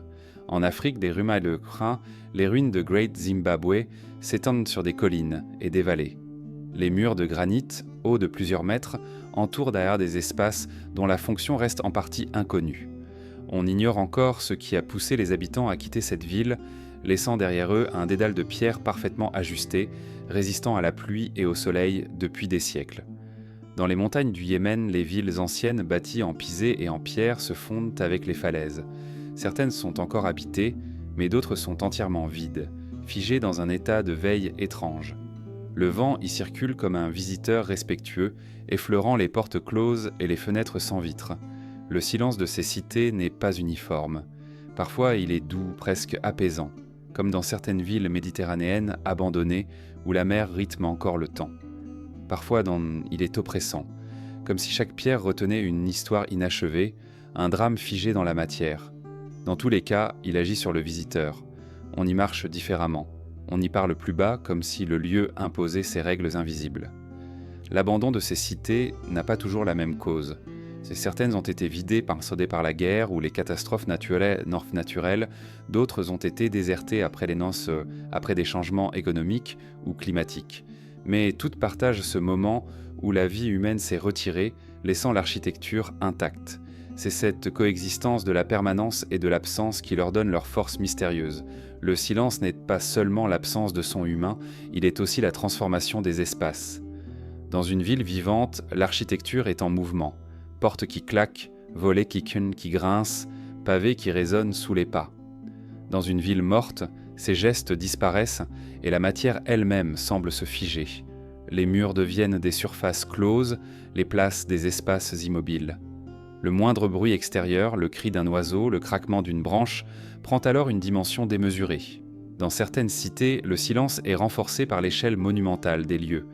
De larges avenues vides, des palais aux salles immenses, des escaliers qui montent vers des terrasses désertes. tout cela accentue la sensation d'isolement.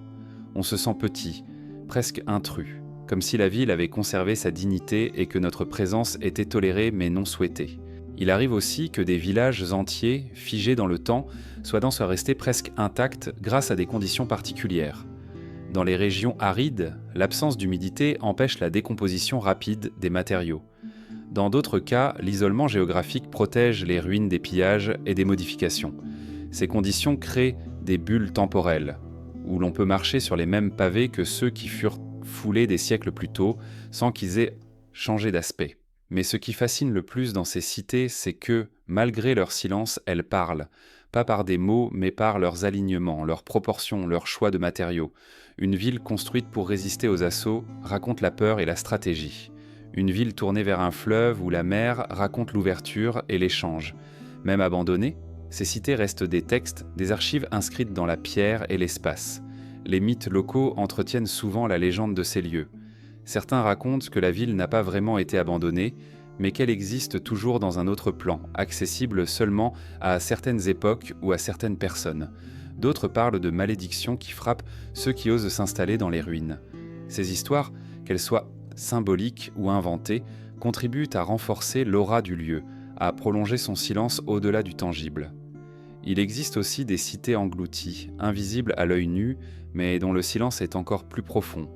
Sous les eaux, les rues, les temples et les maisons dorment dans une obscurité liquide, protégés et enfermés par la mer. Leur silence est total, rompu seulement par le passage des courants et des créatures marines. Marcher dans ces cités dressées sur le silence, c'est accepter que l'histoire n'est pas toujours un récit continu. Parfois, elle se fige, elle suspend son cours, laissant un chapitre inachevé ouvert pour toujours. Ces lieux sont des invitations à écouter autrement, non pas avec les oreilles, mais avec l'imagination. Au-delà de ces villes figées, il existe d'autres alignements, non pas urbains mais naturels et astronomiques, où la pierre et l'horizon se rencontrent pour créer des repères que seul le regard peut déchiffrer. Ce sont les alignements qui épousent dans l'horizon et ils se trouvent à l'étape suivante de notre voyage. Sur certaines terres, il existe des ensembles de pierres, de colonnes ou de monuments qui semblent placés avec une précision telle qu'ils dialoguent directement avec le ciel. Leur disposition n'est pas le fruit du hasard. Elle suit des lignes invisibles qui pointent vers des levées ou des couchers de soleil, des positions de la lune ou encore des alignements stellaires observables seulement à certaines époques de l'année. Ces sites ne sont pas de simples décorations du paysage. Ils en font partie intégrante, inscrivant dans la pierre le mouvement éternel des astres. Stonehenge, dans la plaine de Salisbury, reste l'exemple emblématique de ce mariage entre architecture et astronomie. Les pierres dressées y tracent des axes qui coïncident avec le lever du soleil au solstice d'été et son coucher au solstice d'hiver. La précision de cet agencement suggère des observations répétées pendant des générations, ainsi qu'une compréhension intuitive des cycles saisonniers. Mais Stonehenge n'est pas unique. D'autres cercles et alignements de pierres parsèment l'Europe, chacun avec ses propres orientations et mystères. En Bretagne, les alignements de Carnac s'étendent sur plusieurs kilomètres. Des centaines de menhirs, dressés par vagues successives, suivent des lignes presque parfaites.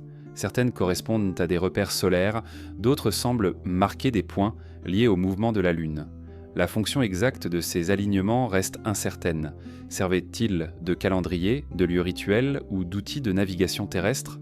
Leur organisation, trop précise pour être aléatoire, continue de défier les interprétations définitives. En Amérique du Sud, les lignes tracées au sol dans la région de Nazca, au Pérou, forment aussi des alignements avec l'horizon. Certaines lignes droites s'étirent sur plusieurs kilomètres, pointant vers des sommets particuliers ou vers le lever d'astres spécifiques. Les géoglyphes, souvent interprétés comme des figures religieuses ou symboliques, pourraient également avoir eu une fonction d'observation astronomique, servant de repère aux prêtres astronomes qui surveillaient le ciel. Au Mexique, la pyramide du Soleil à Teotihuacan est orientée de manière à aligner ses axes principaux avec certains points de l'horizon liés au lever et au coucher du Soleil à des dates clés de l'année. L'ensemble de la ville semble avoir été planifié en fonction de ces repères célestes, créant une harmonie entre l'architecture et le cosmos. Dans les hautes terres d'Écosse, les cercles de pierre comme Callanish offrent une autre forme de correspondance avec l'horizon. Lors de certains levers de soleil ou couchers de lune, les astres apparaissent précisément entre deux pierres, comme s'ils passaient une porte symbolique. Ces phénomènes puissants ne se produisent que quelques jours par an, renforçant l'idée que ces lieux servaient de marqueurs temporels et rituels. Plus mystérieux encore sont les alignements qui ne correspondent à aucun phénomène astronomique facilement observable aujourd'hui. Dans certaines régions, des rangées de pierres ou de colonnes pointent vers des zones de l'horizon où aucun lever ou coucher d'astres significatif ne se produit. Peut-être ces alignements correspondaient-ils à des positions célestes visibles il y a des milliers d'années avant que la précession de la Terre ne modifie la configuration du ciel. Si tel est le cas, ces sites seraient liés non seulement des monuments, mais aussi des archives célestes figées dans la pierre. Ce qui frappe dans ces alignements, c'est qu'on l'espace et le temps. La position d'une pierre par rapport à l'horizon n'a de sens que dans un moment précis du cycle annuel ou lunaire. En dehors de ces instants, l'alignement est invisible ou insignifiant. Cela signifie que ces structures ne prennent tout leur sens que pour ceux qui connaissent le calendrier invisible qu'elles incarnent. Les méthodes de mesure nécessaires pour créer ces alignements sont encore débattues. Certains chercheurs suggèrent que les anciens observateurs utilisaient des bâtons plantés dans le sol et observaient les ombres projetées. D'autres estiment qu'ils repéraient des points fixes du paysage, comme des montagnes ou des rochers, et attendaient que le soleil ou la lune s'y lèvent ou s'y couchent à des moments clés. Quelles que soient les méthodes, elles exigeaient une patience extrême, ainsi qu'un savoir transmis de génération en génération. Dans certains cas, l'alignement ne se limite pas à l'horizon terrestre, mais s'étend vers l'infini. Certains temples ou observatoires anciens, comme à Chichén Itzá, sont orientés de manière à suivre des cycles planétaires, comme ceux de Vénus. Cela implique non seulement une observation attentive, mais aussi la capacité à prévoir des phénomènes qui ne se produisent qu'à intervalles longs, parfois sur plusieurs décennies. L'expérience sensorielle de ces alignements est particulière. Être présent au moment exact où un astre franchit la ligne tracée par la pierre et l'horizon donne la sensation de participer à un rituel ancien, même sans en connaître les codes. C'est comme si la nature et l'architecture se répondaient dans un langage silencieux, perceptible seulement par ceux qui savent tout regarder. Et quand ? Ces alignements ne sont pas seulement des œuvres d'ingénierie, ce sont des ponts entre les cycles cosmiques et la vie humaine. Ils rappellent que, dans de nombreuses cultures, le temps n'était pas linéaire mais circulaire, rythmé par le retour des saisons, des solstices et des éclipses. En inscrivant ces repères dans la pierre, les bâtisseurs donnaient une forme tangible à un mouvement éternel. Il est possible que certains alignements aient eu une fonction sociale ou politique, servant à marquer des fêtes, des cérémonies d'intronisation ou des moments où la communauté devait prendre des décisions collectives. Dans ce cas, l'horizon devenait une horloge, et la pierre, l'aiguille qui en indiquait les heures sacrées. En quittant ces lieux, on garde en tête l'image d'une ligne qui traverse le paysage et relie notre regard au ciel. Une ligne qui n'appartient pas seulement au passé, mais qui continue d'exister à chaque retour du cycle. Plus loin, il existe d'autres œuvres architecturales où la symétrie atteint un niveau tel qu'elle semble dialoguer avec une perfection inaccessible. Ce sont les formes pures et équilibrées des civilisations disparues, et c'est là que se poursuit notre chemin. Dans les ruines laissées par certaines cultures anciennes, la symétrie se manifeste avec une précision si parfaite qu'elle en devient troublante. Des façades, des plans urbains, des sculptures et même des systèmes hydrauliques révèlent une maîtrise de l'équilibre qui dépasse largement le simple souci esthétique. C'est une symétrie pensée, calculée, intégrée au cœur de la conception, comme si ces bâtisseurs cherchaient à refléter un ordre supérieur, un principe universel gravé dans la pierre et l'espace. À Palenque, au cœur de la jungle mexicaine, les temples mayas se dressent avec une géométrie millimétrée. Le temple des inscriptions, par exemple, n'est pas seulement une pyramide à degrés. Ses proportions répondent à des rapports constants, visibles dans la largeur des escaliers, la hauteur des plateformes et la disposition des chambres intérieures. Cette régularité crée un effet de sérénité visuelle, mais elle traduit aussi un savoir technique où l'art et la science sont indissociables. À Mohenjo-Daro, dans la vallée de l'Indus, la symétrie s'étend à l'ensemble de la ville. Les rues sont tracées selon un plan en grille, orientées selon les points cardinaux, et les bâtiments publics sont répartis de manière équilibrée. Les maisons, bien que modestes, respectent des proportions similaires, et les systèmes d'égouts et de drainage suivent une organisation parfaitement régulière. Cette homogénéité témoigne d'une planification à grande échelle, où chaque élément participe à un ordre global. En Égypte, les temples de Luxor et de Karnak offrent une autre forme de symétrie axée sur la perspective. Les allées de Sphinx mènent vers des pylônes monumentaux, eux-mêmes encadrant des cours et des salles hypostyles dont les colonnes sont disposées en alignement parfait. Cette organisation guide le regard et le corps vers un centre sacré, renforçant l'idée que la symétrie est aussi un outil de mise en scène spirituelle. Les civilisations andines ont elles aussi laissé des exemples fascinants. À Ollantaytambo, les terrasses agricoles épousent la montagne avec une régularité qui semble défier le relief. Chaque niveau est parfaitement horizontal, chaque mur construit avec des blocs ajustés de manière identique. Cette répétition méthodique transforme un aménagement utilitaire en une composition visuelle harmonieuse. La symétrie ne se limite pas aux formes visibles.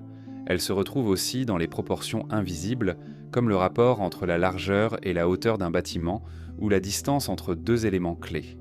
Dans de nombreuses cultures, ces proportions étaient liées à des nombres sacrés ou à des constantes naturelles, comme le nombre d'or ou certaines séquences géométriques observées dans la nature. Cette recherche d'harmonie mathématique donnait à l'architecture une dimension cosmique reliant le construit à l'ordre du monde. Certaines civilisations ont poussé cette logique jusqu'à la création de plans urbains entièrement symétriques. À Petra, par exemple, certaines zones sont organisées autour d'axes centraux qui distribuent ainsi les espaces de manière équilibrée de part et d'autre. Cette disposition ne répond pas seulement à une volonté esthétique. Elle facilite la circulation, optimise l'espace et surtout crée un sentiment d'équilibre pour ceux qui y vivent ou y circulent. La symétrie dans ces contextes est rarement rigide. Elle s'accompagne souvent de variations subtiles qui évitent la monotonie. Un temple peut être parfaitement symétrique dans sa structure générale, mais présenter des décorations légèrement différentes de chaque côté, comme si les artisans avaient voulu introduire un souffle de vie dans l'ordre géométrique. Cette combinaison de régularité et de nuances donne aux œuvres une vitalité particulière. Le rôle de la symétrie va au-delà de l'architecture. Elle influence la perception même du lieu. Entrer dans un espace symétrique, c'est sentir que tout est à sa place, que chaque élément répond à un autre. Cela crée une sensation de stabilité et de complétude qui peut renforcer le caractère sacré ou solennel du lieu. Il est frappant de constater que, même après l'effondrement de ces civilisations, la symétrie persiste comme une empreinte. Les toits peuvent avoir disparu, les murs s'être effondrés, mais les fondations révèlent encore l'intention initiale. Dans certains cas, cette intention est plus visible aujourd'hui qu'elle ne l'était à l'époque, car les destructions ont mis à nu les lignes de force du plan original. La symétrie peut aussi avoir servi de langage universel. Dans un monde sans communication écrite commune, les formes équilibrées pouvaient se transmettre des idées de pouvoir, d'ordre ou de connexion divine. Une cité symétrique envoyait un message clair à ses habitants comme à ses visiteurs. Ici, tout est mesuré, contrôlé, aligné sur un principe supérieur. On retrouve ce principe jusque dans les détails les plus modestes.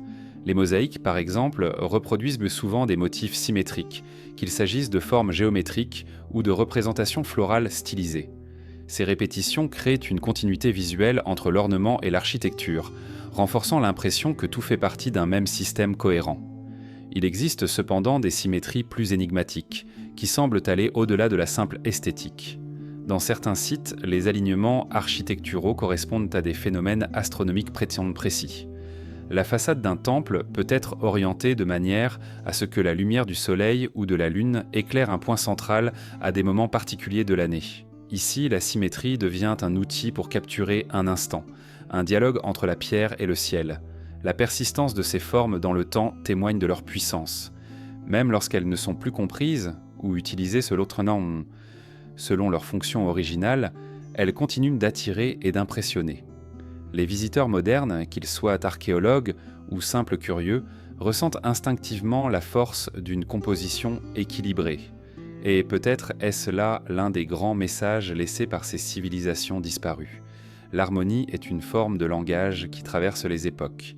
Elle ne demande pas de traduction, seulement un regard attentif. Au-delà de ces compositions parfaites, il existe aussi des structures qui défient toute attente, suspendues dans des positions impossibles, comme si elles étaient conçues pour nier la gravité. Ce sont les toits suspendus dans le ciel et ils nous attendent à l'étape suivante de ce voyage. Il existe au sommet de certaines montagnes, au bord de falaises vertigineuses ou perchées sur des colonnes rocheuses, des constructions qui semblent défier la gravité.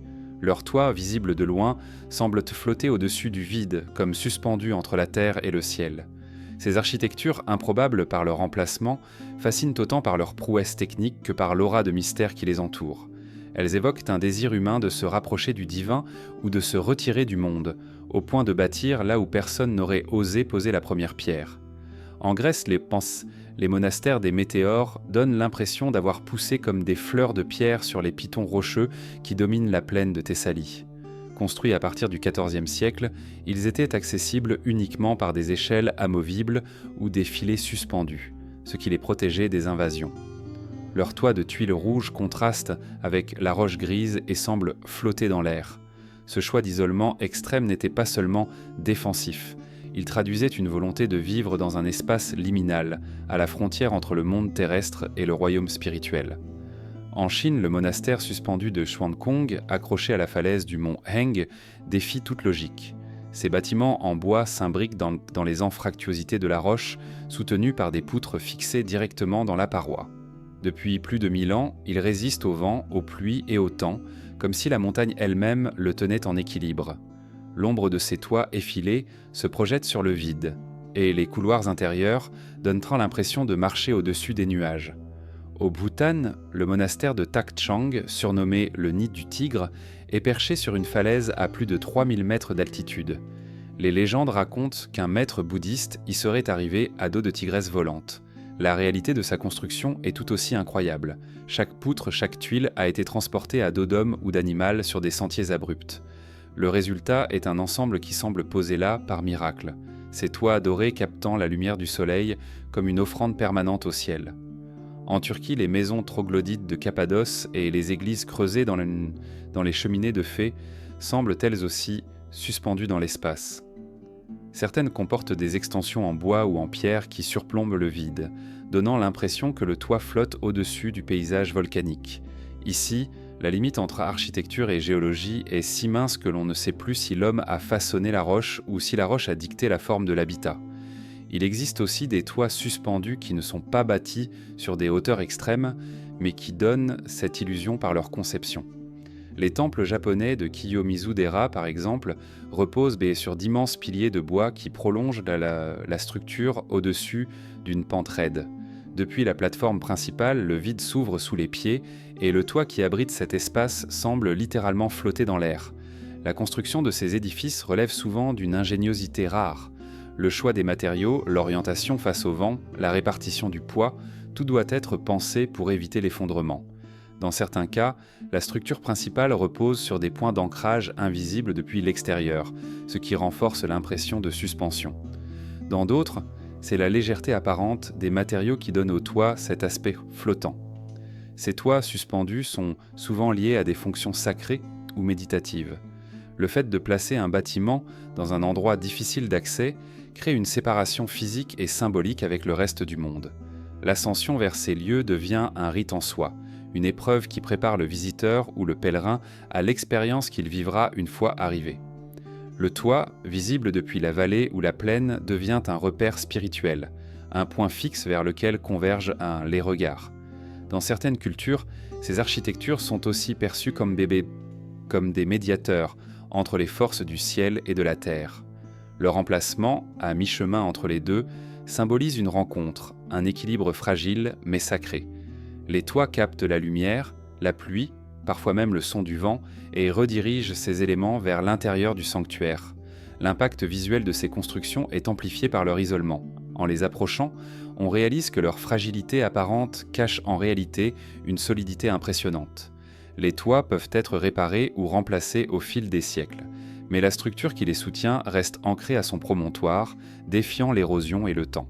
Il existe aussi des exemples modernes inspirés de ces traditions. Des ponts-habitations, des terrasses panoramiques ou même des hôtels de luxe ont été bâtis au bord de falaises pour offrir la sensation unique d'être suspendu dans l'espace. Mais même avec les techniques actuelles, la fascination reste la même. Ce frisson mêlé d'admiration devant une œuvre humaine qui semble défier les lois naturelles. Les toits suspendus dans le ciel partagent un point commun avec toutes les structures que nous avons rencontrées. Ils transforment la perception du lieu. Ils obligent à lever les yeux, à mesurer le vide, à ressentir physiquement la distance entre le sol et l'abri. Ils rappellent que l'architecture peut être une aventure autant qu'un refuge. Et peut-être est-ce là leur plus grand mystère, non pas d'exister là où l'on ne les attend pas, mais de paraître appartenir autant au ciel qu'à la terre, comme si leur place avait toujours été là, en équilibre sur l'horizon. Au-delà de ces sommets et de ces falaises, il existe encore un mystère plus dense, plus immobile, celui des pierres immenses, solitaires, que même nos machines modernes auraient du mal à déplacer. Ce sont les blocs que personne ne peut bouger, et c'est vers eux que se dirige notre dernier pas. Dans l'histoire de l'architecture et des mégastructures, certains éléments isolés concentrent à eux seuls une part démesurée de mystère. Ce ne sont pas des temples entiers, ni des murailles ou des cités complètes, mais des blocs uniques, massifs, souvent détachés de toute structure visible, qui semblent avoir été façonnés pour un usage précis, et qui, pour des raisons inconnues, n'ont jamais atteint leur destination. Leur taille, leur poids et leur emplacement défient la compréhension, au point que même avec nos machines modernes, leur déplacement représenterait un exploit considérable. L'exemple le plus célèbre est sans doute celui de la Pierre du Sud à Baalbek, au Liban. Taillé dans la carrière antique voisine, ce monolithe pèse plus de 1000 tonnes. Posé à même le sol, partiellement enfoui, il n'a jamais été déplacé ni intégré à un bâtiment. Les blocs qui composent le mur du Triliton, déjà incroyables par leur dimension, sont pourtant plus petits que celui-ci. On ignore pourquoi il n'a pas été transporté. Erreur de taille, changement de projet ou simple impossibilité technique, même pour les bâtisseurs de l'époque, sa présence silencieuse à quelques pas des ruines du temple pose plus de questions qu'elle n'apporte de réponses. Au Japon, dans la forteresse d'Osaka, certaines pierres des murs extérieurs atteignent plus de 40 tonnes. Mais la plus impressionnante est la pierre Takamatsuzuka, un bloc de granit colossal dont on suppose qu'il fut taillé et transporté depuis une carrière lointaine par des moyens qui restent obscurs. Les chroniques rapportent compte des mois entiers de travaux et des centaines d'hommes mobilisés, mais elles ne disent rien des techniques précises utilisées pour la hisser à sa place actuelle. En Égypte, à Assouan, une autre énigme repose dans la pierre inachevée, un obélisque de granit rouge de près de 40 mètres, pesant environ 1200 tonnes.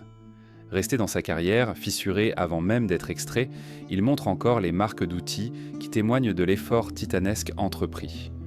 S'il avait été achevé et érigé, il aurait été le plus grand obélisque jamais construit. Mais la fissure qui l'a condamné semble avoir arrêté net un projet colossal, laissant derrière elle un témoin figé dans son geste. En Amérique du Sud, certains sites Inca et pré-Inca présentent des blocs isolés qui défient l'explication. À Ollantaytambo, par exemple, des pierres gigantesques, taillées avec une précision d'orfèvre, gisent à plusieurs kilomètres du site principal, comme si elles avaient été abandonnées en chemin. Le terrain accidenté et la distance entre la carrière et le site rendent leur déplacement presque inconcevable sans l'usage de technologies avancées ou de méthodes que nous avons oubliées. Ce qui rend ces blocs particulièrement fascinants, ce n'est pas seulement leur taille, mais leur isolement. Contrairement aux pierres massives intégrées dans des murs ou des temples, ces monolithes semblent avoir été extraits, travaillés puis laissés à l'abandon. Ils sont les témoins d'un effort interrompu, d'une intention inachevée. On peut presque imaginer les bâtisseurs arrêtés en plein travail par une catastrophe, une décision soudaine ou une impossibilité physique imprévue. Les hypothèses vantées sur leur manipulation abondent. Certains chercheurs avancent l'idée de systèmes ingénieux de leviers, de rondins, de traîneaux et de lubrifiants naturels. D'autres évoquent la possibilité d'anciennes rampes monumentales, de plans inclinés ou de contrepoids. Dans certains récits plus spéculatifs, on parle de techniques de ramollissement de la pierre ou même d'ondes sonores capables de déplacer des masses extrêmes. Aucune de ces théories n'a été confirmée de manière définitive. Ce qui est certain, c'est que même si la physique moderne permet de calculer les forces nécessaires à ces opérations, la logistique d'un tel déplacement reste vertigineuse. Il ne s'agit pas seulement de soulever la pierre, mais de la transporter sur des terrains souvent irréguliers, de la tourner, de l'aligner parfaitement avec d'autres blocs. Chaque étape multiplie les risques et les difficultés. La présence de ces blocs immenses dans des lieux reculés ou difficiles d'accès ajoute une couche supplémentaire d'énigmes. Comment ont-ils été amenés là ? Ont-ils été façonnés sur place ou déplacés depuis un autre site ? Si c'est le second cas, cela implique une organisation sociale et technique considérable, capable de mobiliser des ressources humaines et matérielles sur de longues distances. Il existe aussi des blocs qui, bien qu'intégrés à des structures, semblent avoir été posés dans des conditions impossibles. Le mur des 6 monolithes à Sacsayhuaman, par exemple, présente des pierres dont la taille et le poids dépassent largement ce qu'on attendrait d'une construction sans machine moderne. Les joints entre elles sont si parfaits qu'aucune lame ne peut s'y glisser. Et pourtant, elles sont disposées sur un relief complexe, comme si la gravité n'avait pas eu prise sur elles lors de leur installation. La signification culturelle de ces blocs pourrait dépasser leur simple fonction architecturale. Dans certaines traditions, plus la pierre est sans grande et difficile à déplacer, plus elle prouve la puissance et l'habileté des bâtisseurs, qu'il s'agisse de rois, de dieux ou d'ancêtres mythiques. Ces monolithes deviennent alors des symboles de prestige, des défis relevés pour démontrer une supériorité technique ou spirituelle. Le regard moderne, lui, oscille entre admiration et perplexité. D'un côté, nous reconnaissons la force et l'ingéniosité des bâtisseurs anciens. De l'autre, nous restons confrontés à l'absence d'explications claires et définitives. Ces blocs sont des fragments d'histoire figés dans l'instant de leur abandon, comme des phrases interrompues, dans un langage que nous ne parlons plus. Se tenir devant l'un d'eux, c'est ressentir physiquement la masse du mystère. On ne peut pas s'empêcher d'imaginer le moment où des dizaines, peut-être des centaines d'hommes tirés, poussènent, ajustènent. On se demande quel geste précis, quelle décision soudaine a transformé ce bloc en témoin muet, condamné à rester là pour l'éternité. Ces pierres immobiles nous rappellent que certaines ambitions humaines dépassent peu parfois les moyens disponibles, et que l'histoire de l'architecture est aussi faite de tentatives avortées, d'efforts suspendus. Elles sont des monuments à la fois à la puissance et à la limite, à la volonté et à l'abandon. Et peut-être est-ce là ce qui les rend si fascinants. Elles ne sont pas seulement des prouesses techniques figées dans le temps, elles sont aussi des énigmes ouvertes, des questions sculptées dans la masse. Tant qu'elles resteront immobiles, elles continueront de nous défier, nous invitant à imaginer les mains, les outils et les rêves qui ont tenté un jour de les mettre en mouvement.